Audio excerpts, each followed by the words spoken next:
What exactly is worship? So, and if you are to define something that has to do with the Bible, something that has to do with our faith as believers, you have to go back to the Bible. So when you get back to the Bible, the word worship was first mentioned in Genesis 22. That was the story of Abraham, when God told Abraham, go and sacrifice your only son Isaac. So if you read down to verse 6, you find out that when Abraham got to a particular place, Abraham told the young men that were with him, he said, tarry here, while I, myself, and the lad will go yonder and worship. Abraham was not actually going there to sing songs, Abraham was going to sacrifice Isaac, and he called that worship. So you now find out that in the law of first mentioned, in the very first place, worship was mentioned in the scriptures, was not even about music.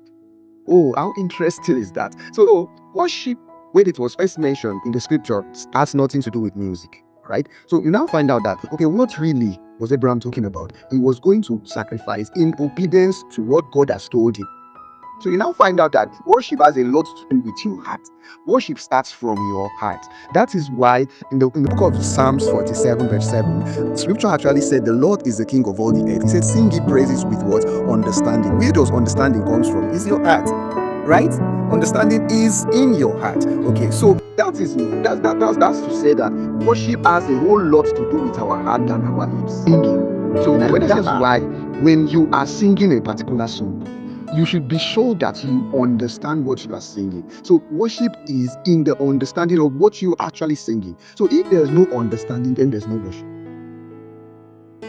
So are you getting? So it simply means I can actually be thinking about God. I can actually be thinking about how God is mighty, how he created man, how he sent his only begotten son to die for man. As I'm thinking that from my heart, without singing a particular song, I'm already worshiping. So you now see that worship is the state of your heart, not the singing. Now, where is the place of singing? So if we actually say worship is the state of your heart, so the singing there will simply mean that you are now saying, there's this statement we always say, out of the abundance of the heart, the mouth speaks. So it is when worship, you understand worship from your heart, you now say it out. So in saying it out, it's now praises to bless others. Remember, all we do in church, all we do in fellowship is to get others edified, right?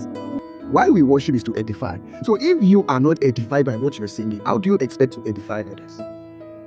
So when next you are leading worship, when next you are listening to worship songs, make sure your heart is in what you're singing. Make sure your heart is in what you're hearing. So that takes me to a place of saying that worship without understanding is not actually worship. Singing songs without understanding the lyrics is not actually worship.